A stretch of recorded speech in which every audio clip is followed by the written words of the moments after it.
Say What? Video tutorials. This is English Intermediate. Today we were talking about the future. Unlike Portuguese or Spanish, there is no future tense in English. So instead, we use modal auxiliary verbs like will and shall. We also use present verb forms like going to. Okay, talking about things we did today. We might say, today I went to work. The verb here is went, which is clearly in the past. Or today I visited the doctor. Today I did my shopping. These three verbs are in the past, talking about things we did today. What about if we were going to do these things tomorrow? What verb would we use? Well, here we would use will or shall. So today I went to work. Tomorrow I will go to work. Today I visited the doctor. Tomorrow I shall visit the doctor. Today I did my shopping. Tomorrow I will do my shopping. So in these examples we use will or shall. Will is more commonly used than shall, as we normally only use shall with first person pronouns like I and we. So let's look at the form and the use of will. First of all, we will look at the form. So we have personal pronouns like I, you, he, she, it, we, and they. Then we have will, positive, or won't, negative. And then the verb in the infinitive form without the to. For example, I will go. You will go. If we want to put it in the negative, I won't go. You won't go, etc. If we are using the verb shall, I or we shall go. In the negative form, we use shan't. I shan't go, or we shan't go. Now, this is where shall is not as commonly used as will or won't.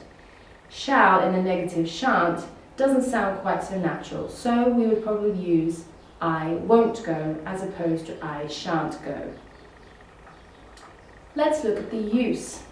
Firstly, we use will to give or ask for information about the future that is normally quite certain. An example, she will be here in half an hour. Or, it will be my birthday soon. We also use will to predict the future, as we're never quite certain to the future what will happen. So it is a guess or a calculation of what might happen.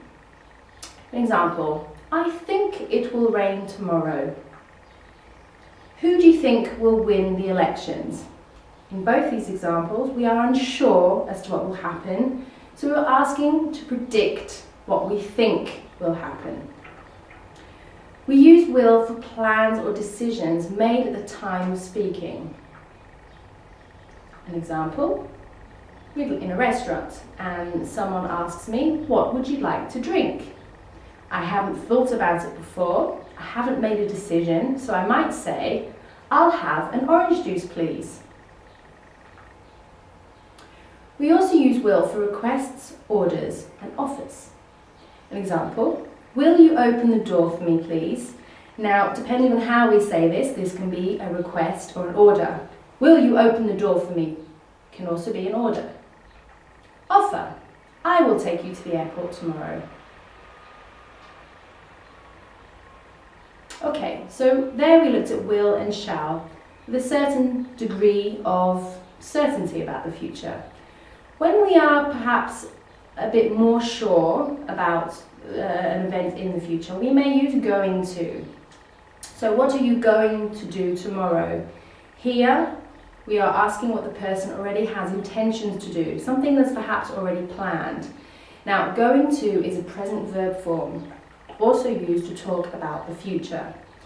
So, for example, we say something is going to happen, and this is something that is common when we talk about plans, decisions, or firm intentions.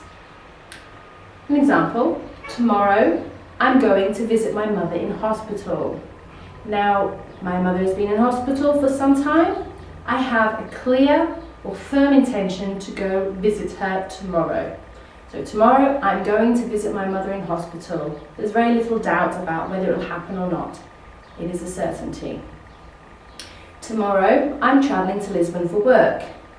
His plan is a firm intention and is a decision that has been made probably before. Both these forms, I'm going to and I'm travelling to, are present progressive verb forms. Again, we will look at the form and the use of going to using the verb to be. Now, as the verb to be is irregular, we have slightly different verb forms. In the first person, I am plus going to, plus the verb in the infinitive form, again without to. So, if I was saying something I was going to do, I am going to go, I'm going to go shopping, for example. Second person, you are going to go. Then we also have we and they, which also use the are. So we or they are going to go. For the third person, we have he, she and it plus is.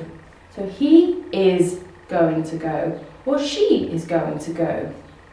Again, go can be any verb in the infinitive form without to. If we're going to look at the negative, it's I am not going to go, you, we, they are not going to go, or he, she, it is not going to go.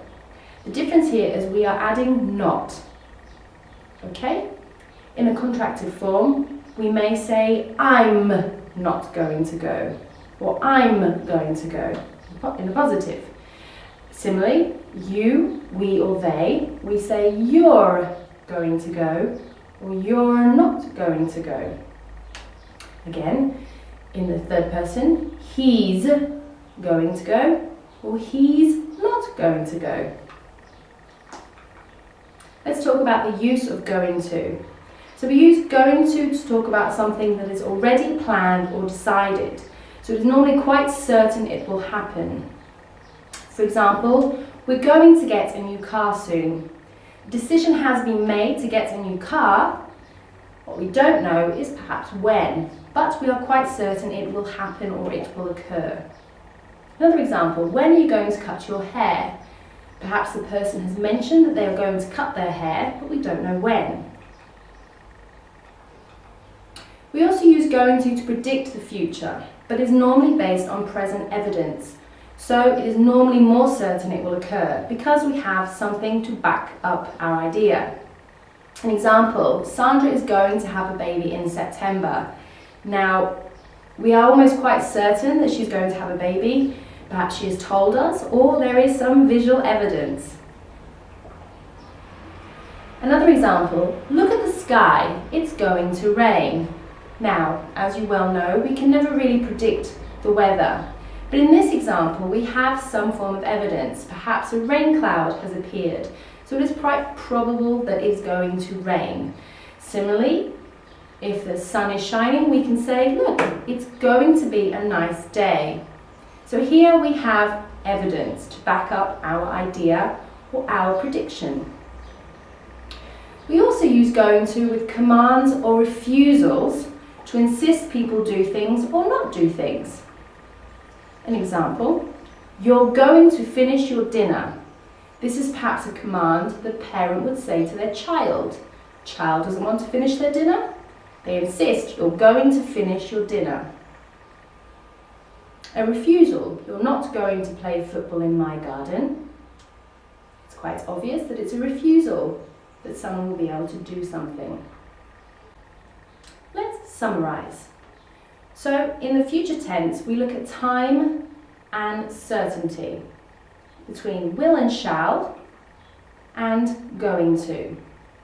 With will and shall, we use it when we decide at the time to do something. There's been no decision beforehand. As in the previous example, the party is a new idea. In going to, we have already decided to do something. The party has been decided maybe a few weeks ago or even a month ago. Okay, so there we have a brief explanation of how the future tense works in English. We use will and shall to modal auxiliary verbs, or present progressive forms like I'm going to. Thank you for listening. This is from me, Say What, saying goodbye.